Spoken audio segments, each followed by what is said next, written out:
Tomorrow will mark 2 weeks out from Election Day. And unless you're watching us from northern Pennsylvania, one of the races that will impact all of us is the U.S. Senate seat in the state of New York. Chuck Schumer has been in that seat for more than 2 decades, and tonight we'll speak with his Republican challenger. Look for that live interview coming up at the end of tonight's town hall. First, though, for us this evening, you may have seen our Decision 2022 interview here last week on the town hall with State Attorney General Letitia James. It made headlines across the state due to what she said about bail reform, which has become a major issue in her race and also in the campaign for governor. We asked Attorney General James if cashless bail, which she has championed, may need to be revisited in light of rising crime rates. Here's what she told us. We need to address a wide range of issues, including but not limited to looking at bail reform. But we need to focus on the other issues. As a former public defender, I do not want to go back to the days where we criminalize and incarcerate, over-incarcerate poor people and people of color in the state of New York.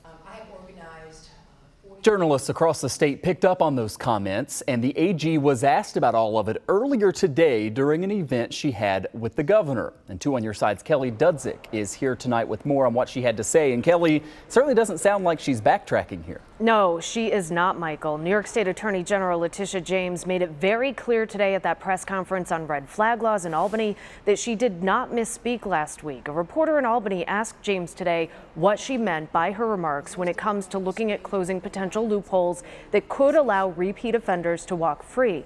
She started off her answer by listing some of her accomplishments as Attorney General, saying her office has gotten more than 3,500 guns off the streets of New York State and has filed legal action against gun makers and distributors. And she also went back to when she was a New York City council person and talked about how she put cameras in public housing and called for police to wear body cameras. Then she addressed what she said on our town hall last week.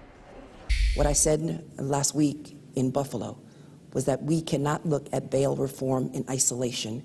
We need to look at a wide range of other issues, including but not limited to our mental health system, the lack of pretrial services, the lack of probation officers, the lack of correction officers, and the list goes on and on and on.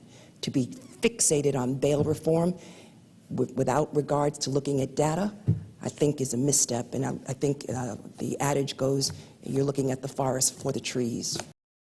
The reporter then asked if she was misinterpreted at all last week, and this was her response. No, I wasn't misinterpreted at all. What I said was we need to look at a panoply of issues, including but not limited to bail reform. But before we even get there, can we look at the other issues which are drivers of crime as well?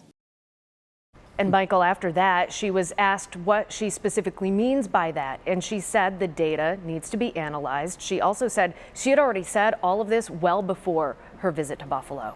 Yeah, making a lot of headlines because I don't know that she had said it in an interview like that in which it was so widely kind of broadcast across the state. So a lot of people seeking that clarification. Yeah, and we certainly got it today. Kelly Dudzik reporting live. Kelly, thank you.